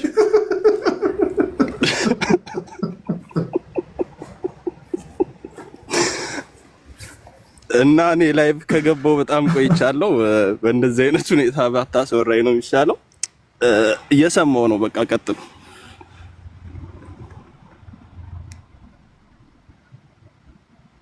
እሺ ዳኒ ሰላም በልኝ። ሰላም በለ።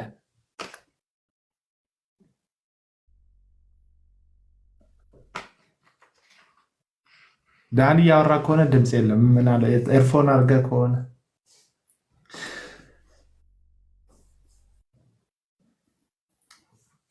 ዳኒ አይሰማም ድምጽ።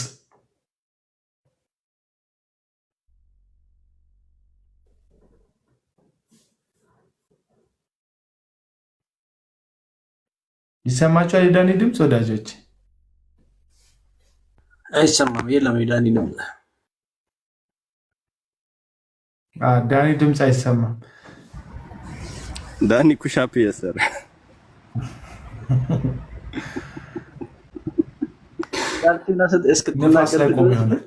አንድ ጥያቄ ልጠይቃችሁ። ስለ ስልጣኑ ሲናገር ማን ትዝ አላችሁ? ስልጣኑ የእንትን ምናምን ብሎ ሲናገር ማለት ሲጽፍ የጻፈው እዛ ጋር ጽሁፉን አነበባችኋል? ማን ትዝ አላችሁ? እንትና ነው እንደዚህ አይነት ጽሁፍ የሚጠቀመው ዘላለም አንዱ ዘላለም አይ ልጁ ነው እንጂ እዛ እንትን ላይ ያቀረበው አቡነ ይሄ ምንድነው ኢቢኤስ ላይ የሚተላለፈው የሆነ ጨዋታ ላይ ኢቢኤስ የሚተላለፈው ጨዋታ አለ። ምንድን ነበር? የቤተሰብ ጨዋታ ነው። የቤተሰብ ጨዋታ እሱ ላይ አንዱ ቀርቦ ስለ እንትና ሲያወራት እዛ አይደል ስለ ዘላለም ስልጣና የት ነው የምታገለግለው ተብሎ ተጠይቆ እኔ ያለ በኢፌድሪ አንቀጽ 33 ንዑስ አንቀጽ 7 ጌታ አልሰማሁት። ምንድን ነው ህዝባር ሀ ላይ የተመሰረተው የኢትዮጵያ ወንጌላውያን አብያተ ክርስቲያናት ካውንስል ህብረት ከዛ በአባል እንዲሁም ፕሬዝዳንት የሆነው አለ። እንዲሁም ደግሞ በተልእኮ ለትውልድ ምናምን አብያተ ክርስቲያናት ህብረት ዋና ፕሬዝዳንት በሆነው የቪዥነሪ አብያተ ክርስቲያናት ነው ብሎ ገልጾ መጨረሻ ላይ በሱ በአፖስትል ዘላለም ተልእኮ ለትውልድ ቤተክርስቲያን ውስጥ ወንጌላዊ ሆኜ ነው ማገለግሏል። የት ነው አገልጋይ ይለኛል።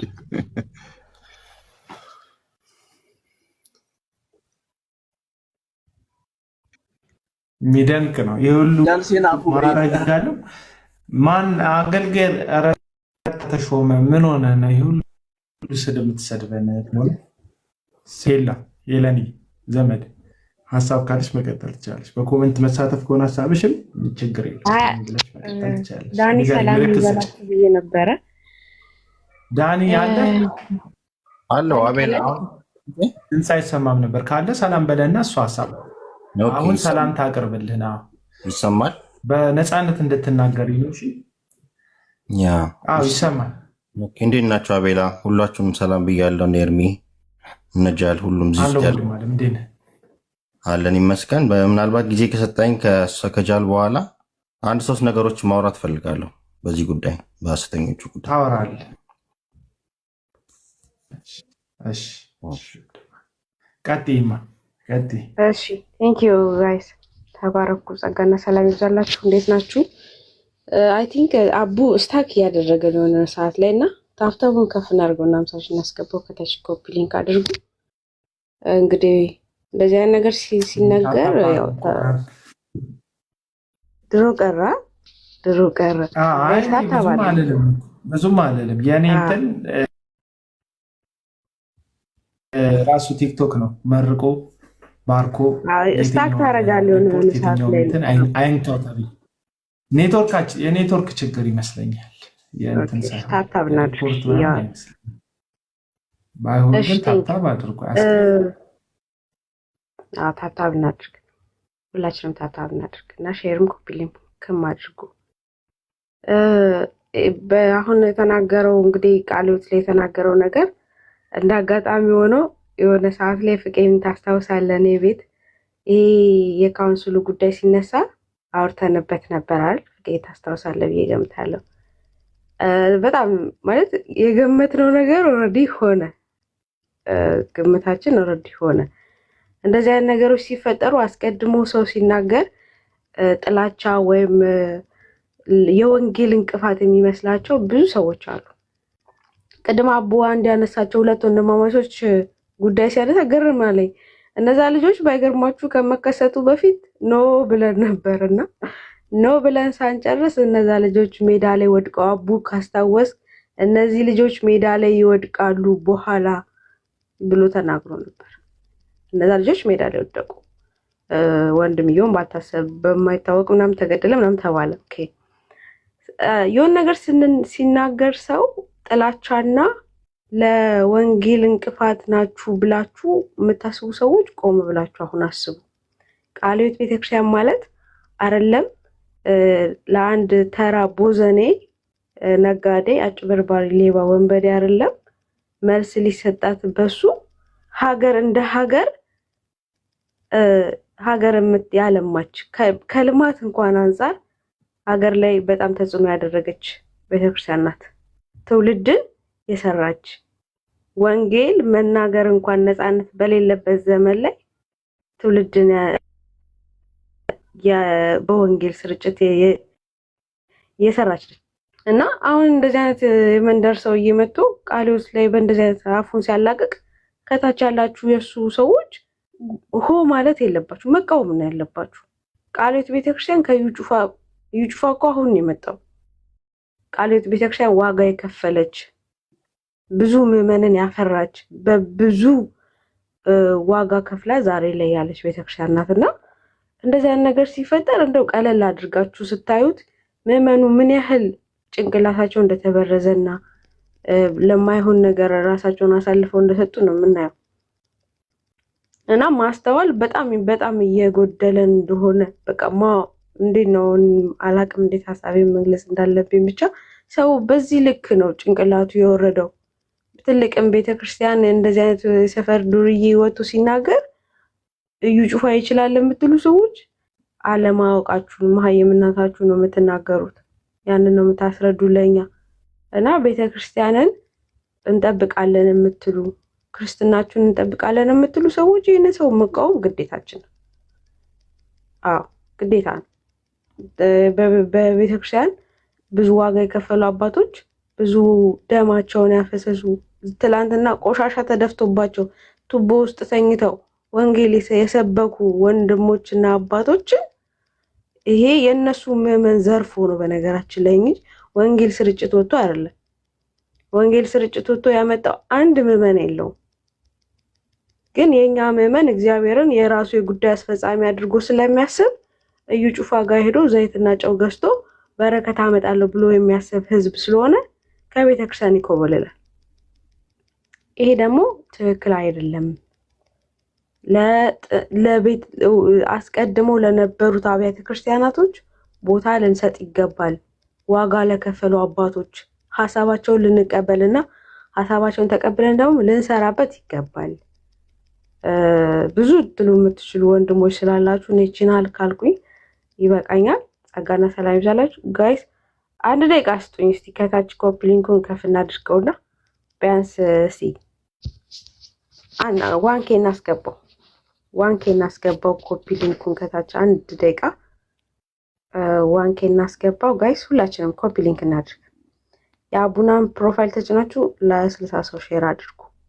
አንዴ እኔ ጋር ከ51 ነው ከ53 ሲሆን አቆማለሁ ማውራት። 9 ሰዓት ላይ ቀንሼ ነው እያልኳችሁ ያለሁትና እስቲ አፍጥኑት። ኮፒ ሊንክ እናድርግ። ኮፒ ሊንክ የምታደርጉ ሰዎች ታያላችሁ። ፍቄ እያደረገ ነው። ቤዝ እያደረገች ነው። ሪፖስት አድርጉት። ደግሞ ከላይ ደግሞ የአቡ ስም አጠገብ ያለችውን የልብ ቅርጽ ምልክት ተጫኑ።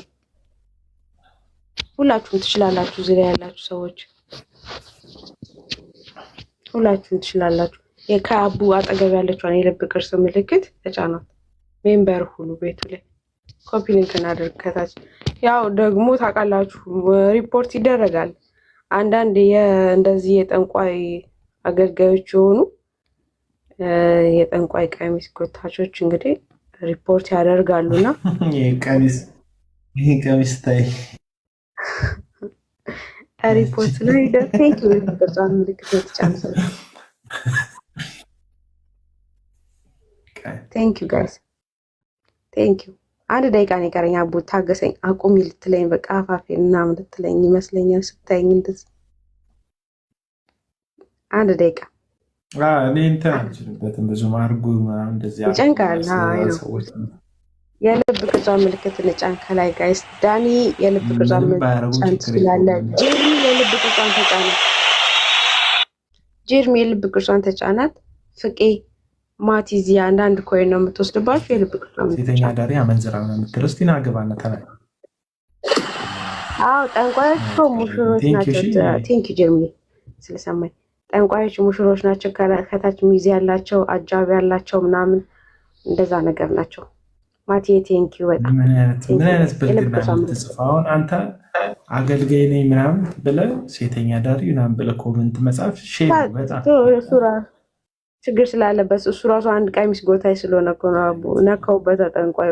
ጠንቋዮቻችሁ ሲነካ የምትንጨረጨሩ ሰዎች እግዚአብሔር ይድረስላችሁ። እውነት እግዚአብሔር ይድረስላችሁ። ይያችሁ እግዚአብሔር ይያችሁ። ለሰው ጥፋተኛ ነው ሲባል ለጥፋቱ ማስተካከያ እንዲያደርግ ነው እንጂ ያ ሰው እንዲጠፋ አይደለም። በነገራችን ላይ እንዲጠፋ አይደለም፣ ከጥፋቱ እንዲመለስ። አብዛኛውን እኮ ይኸውልሽ ተከታዮቻቸው ናቸው የጥፋታቸው ዋና መሪ። በተለይ እዚህ ሚዲያ ላይ ያላችሁ በተለይ ምንም ሲያደርጉ የምትደግፉ፣ ነውር ሲሰሩ የምትደግፉ፣ አመት ሲሰሩ የምትደግፉ፣ ተንኮል ሲሰሩ በቃ በትዕቢት ሲናገሩ የምትደግፉ፣ በቃ ሁሉም ነገር ድጋፍ የምትሰጡ ሰዎች እናንተ ናችሁ ተጠያቂዎቹ። ለእነዚህ ሰዎች እንደዚህ መሆን፣ ለእነዚህ ሰዎች መፋነን፣ እንትን በቃ ተጠያቂ አለመሆን በጣም የምትጠየቁት እናንተ ናችሁ። እናንተ ከስር ድጋፍ መስጠት ብታቆሙ፣ እናንተ ከስር ቢያንስ ዝም ብትሉ፣ የእግዚአብሔር ሰው ነው ብላችሁ ራሱ ብትጠራጠሩ፣ ዝም ብላችሁ ብትመለከቱ፣ ባትከራከሩላቸው ለእነዚህ ሰዎች፣ እነዚህ ሰዎች በቃ ቢያንስ ልካቸውን ያውቃሉ። ደጋፊ ስላላቸው ብዙ የሚሳደብላቸው ቅጥረኛ ስላላቸው ነው አፋቸው እንደፈለጉ የሚከፍቱት። ካውንስሉን ይሳደባሉ። ያው ካውንስሉን መልሶ ቦታ ይሰጣቸዋል። ምን መስፈርቱ ምን እንደሆነ አላውቅም። የአንዳንድ አካላት መስፈርት ማለት ካውንስሉ በጣም በትልቅ አቅም የተቋቋመ ተቋም ነው። እንደዚህ ካውንስሉን ያዋረደ የሰደበ የተናገረ ሰውዬ መልሶ የቦርድ አባል ሲሆን በምን መስፈርት ቦርድ አባል እንደሚያደርጉት አላውቅም። ነውርን ያደርጋሉ፣ አመፅን ያደርጋሉ። ደጋፊዎቻቸው ግን በጭፍን ነው ነገሮች የሚከተሉት እና ከዚህ የተነሳ ነገሮች ይበላሻሉ። ወደ ዳኒ ሀሳብ እንሂድ። ብዙም ጊዜ አንውሰድ። በቃ ይበቃል። እሺ ሼሩን ኮፒ ሊንክ ታዩ። እናመሰግናለን። መንግስተ ሰማያት አትገቡም ይህንን ኮፒ ሊንክ ስላደረጋችሁ። ዳኒ መቀጠል ትችላለን። የመንግስተ ሰማያት መንገድ እየዘጋህብን ነው ብሮ። አትገቡም የእግዚአብሔር መንግስት። እሺ ኮፒ ሊንክ ብዙም ያን ያህል ማተር አያደርግም። ሀሳባችን እንሽጥኛ ዝም ብለህ ዳኒ ቀጥል። ቴንኪው አቤላ። ብዙ ሰዎች ላይመቻቸው አሁን እኛ ይዘን የሄድነው መንገድ ወይም አንተ አሁን ይዘህ የመጣው ሀሳብ እግዚአብሔራዊ የማይመስላቸው ሰዎች ሊኖሩ ይችላሉ እና ይህንን ለእነሱም ለመመለስ እንደገናም ደግሞ ስለ ሐሰተኛ ነቢያትም አንዳንድ ነገር ከመጽሐፍ ቅዱስ ለማውራት ነው። ምክንያቱም አሁን ስለ እነሱ መነጋገር ለምን አስፈለገ የሚል ሰው ሊነሳ ይችላል። አሁን ወንጌል ጠፍቶ ነው እዚህ ጋር መሰበክ ያለበት ኢየሱስ ስለነሱ መነጋገር ለምን አስፈለገ የሚል ሰው ሊነሳ ይችላል። ስለነሱ መነጋገር ለምን አስፈለገ ለሚለው ጥያቄ እንዴ መርምሩ፣ ፈትሹ፣ መንፈስን አትመኑ ተብሎ በቅዱስ ቃሉ ስለተጻፈልን ነው። አንደኛው ዮሐንስ ምዕራፍ 4 ቁጥር 1 ላይ በግልጽ ነው የተቀመጠልን። መርምሩ፣ ፈትሹ፣ መንፈስን ሁሉ አትመኑ ተባለን። በቃ መጽሐፍ ቅዱሳዊ ስለሆነ ስለ እነርሱ መነጋገር ግዴታ ነው ማለት ነው። ግዴታ ነው ማለት ተጠንቀቁ ተብለናል። እንዴ ሲኖትራክ ይገጫል፣ አስፋልት ስትሻገር ተጠንቀቅ ከተባል ሲኖትራክ የለም ትላለህ እንዴ? አትልም። ተጠንቀቁ፣ የበግ ለምድ ለብሰው ከሚመጡባቸው በውስጣቸው ግን ነጣቂ ተኩላዎች ከሆኑ ተጠንቀቁ ተብሎ ጌታችን መድኃኒታችን ኢየሱስ ክርስቶስ ተነግሮናል። ያስቷቸዋል። ጭራሹን እንደውም እነዚህ ሰዎች የተመረጡትን ነው የተመረጡትን እንኳን እስኪያስቱ ድረስ ነው የተባለው። ጌታ ኢየሱስ ክርስቶስ የመረጣቸውን ሰዎች አስቀድሞ ያወቃቸውን የመረጣቸውን ሰዎች እነዚህን እስኪያስቱ ድረስ ድንቅና ምልክት እያደረጉ ያስታሉ ስለተባለ ስለነሱ መነጋገር ግዴታ ነው ማለት ነው። መቼስ ሐሰተኛ ነቢያት በዚህ ምድር ላይ የሉም አንልም፣ በጣም አሉ። አገልግሎታቸው በድንቅ በተአምራት ለዛውም የተደገፈ ነው። ይህም ጌታችን ኢየሱስ ክርስቶስ በማቴዎስ 24 ላይ አስቀምጦልናል። ስለዚህ እነዚህ ሰዎች መታወቂያ ያላቸው ማለት ነው። ማንኛውም ሰው ፓስፖርት እንዳለው ሁሉ መታወቂያ እንዳለው ሁሉ መታወቂያ አላቸው። ምንድን ነው መታወቂያቸው? እነዚህ ሰዎች የሐሰተኞቹ መታወቂያ ምንድን ነው? አንደኛ አገልግሎታቸው በድንቅ በተአምራት የታጀበ ነው። ይሄ ማቴዎስ 24 ላይም ተቀምጧል። ግን ደግሞ መንፈስንም አትመኑ እንደተባለን ደግሞ በጥንቆላ መንፈስም እንደዚህ አይነት ነገር ይደረጋል። በእግዚአብሔር መንፈስ ባልሆነ በጥንቆላ መንፈስ ሲደረግ መጽሐፍ ቅዱስ ውስጥ አይተናል። እኛ ያቺ ሴት አለች አይደል እንዴ? ሐዋርያት ሥራ 16 ላይ ያለች በመዋርተኝነት መንፈስ ለጌቶቿ ትርፍ የምታመጣ እኮ እሷ የመዋርተኝነት መንፈስ እኮ ነው ያለባት። እነዚህ የልዑል ባሪያዎች ማለት አንድ ሰው መጥቶ ያን ጉባኤ መካከል ብቀመጥ አንተ የእግዚአብሔር ሰው ቢለኝ እግዚአብሔር ተናገረኝ እስከምል ድረስ ማለት ነው። ነገር ግን በመዋርተኝነት መንፈስ ነው የተናገረ። እነ ጳውሎስን እኮ የልዑል አምላክ ባሪያዎች እያለች ነበር። አስበዋል። በዛ ሰዓት ወይ አንተም አቤላ ብታገኘት የእናንተ ብናገኝ ሃሌሉያ የእግዚአብሔር ሴት ነው የምንላት። ግን ፕሮፊተስ ውስጧ ግን ያለው የመዋርተኝነት መንፈስ ነው። አየህ፣ መንፈስን አትመኑ እኮ የተባልነው እኮ ለዚህ ነው። ግን እሺ የትኛው ነቢይ ነው ግን በአዲስ ኪዳን ግን ድንቅና ታምራትን ያደረገ? እስቲ በሐዋርያቱ ዘመን እስቲ እንመርምር። እስቲ በነ ጴጥሮስ ዘመን እስቲ እንመርምር። አንድም የለም። አንድም እኔ ዛሬ አለ የሚለኝ ሰው ከኔ ጋር ያውራ። አንድም ሰው ሐዋርያት ሥራ ምዕራፍ 11 ላይ አንድ የተነሳ ሰው አለ። በቀላውዲዮስ ዘመን በዚያ ረሃብ ይሆናል ብሎ አንድ አጋቦስ የሚባል ሐዋርያት ሥራ 11 ላይ ተነስቷል። ምንም ድንቅም ተአምራትም አላደረገም። ሐዋርያት ሥራ 21 ላይም ደግሞታል። የጳውሎስን መታጠቂያ አንስቶ እሱ ምንም አንዲት ነገር ተአምራትም ድንቅም አላደረገም። ስለዚህ እነዚህን ሐሰተኞች በፍሬያቸው ማወቅ እንችላለን። ደግሞ አደገኝነታቸው ደግሞ መስለው መታየታቸው ነው። መስለው ነው የሚታዩት። እውነተኛ አገልጋይ፣ እውነተኛ አማኝ መስለው የበግ ለምድ ለብሰው ይመጣሉ። ግን ተኩላዎች ናቸው። ለመንጋው ደግሞ የማይራሩ ናቸው። ለሰበሰቡት ሕዝብ የማይራሩ በጣም ጨካኞች እና አደገኞች ናቸው። ስለዚህ ከነዚህ ሰዎች እሺ ስማቸውንስ መጥራት እንችላለን ወይ? አሁን ደግሞ አንዳንድ ሰው ደግሞ ሊነሳ ይችላል። እንዴት ስም ትጠራለህ ታዲያ አቤላ ሊል ይችላል። በጣም መጽሐፍ ቅዱሳዊ ነዋ። ቅድም ስለነሱ መነጋገር እንችላለን ወይ? አዎ መልሻለሁ። ተጠንቀቁ፣ ያስተዋቸዋል፣ ይገላቸዋል፣ የተመረጡትን ያስታሉ ስለተባልን ስለነሱ እንነጋገራለን። እሺ ስማቸውንስ መጥራት እንችላለን ወይ? ይሄስ ባይብሊካል ነው ወይ? በደንብ ነዋ። ጳውሎስ በሁለተኛ ጢሞቴዎስ ምዕራፍ 2 ላይ በግልጽ ነው ስማቸውን የጠራው። በግልጽ ሄሜኔዎስ እና ፊሊጦስ የሚባሉ እምነትን የሚያስቱ እምነትን የሚገለብጡ ብለው በግልጽ ስማቸውን ጠርቷል። ሄሜኔዎስ ማን ነው? ስም ነው። ፊሊጦስ ማን ነው? ስም ነው። አሳች የነበሩ የጌታን ትምህርት የሚያጣምሙ የብዙዎችን እምነት እንትን የሚሉ ስለዚህ እኛም እዩ ጩፋ እንላለን እንትና እንላለን። ምክንያቱም ስለሚደግፈን በሐዋርያትና በነቢያት መሰረት ላይ ስለታነጽን የአባቶቻችንን ነገር ነው እውነት ይዘን የምንሄደው ማለት ነው። ታሪክ ያወሯል 2 እጥፍ እያሉ ሌላ ታሪክ የነ ኤልሳን ታሪክ እያነሱ 2 እጥፍ የሚባል ቅባት የበቀል ቅባት እንዴ! እኛ እኮ የተቀበልነው እኮ አዲስ ኪዳናዊ ቅባት እኮ ነው። አዲስ ኪዳናዊ ቅባት እንጂ የመንፈስ ቅዱስን መቀባቱ ራሱ መንፈስ ቅዱስ ነው እንጂ ምንም አይነት የበቀል ቅባት የአጸፋ ቅባት የሚባል ነገር በመጽሐፍ ቅዱስ ውስጥ የለም ማለት ነው። ስለዚህ ቅባቱም በአዲስ ኪዳን ቅባት ከተባለ የተቀባችሁ ሰዎች ስሙ።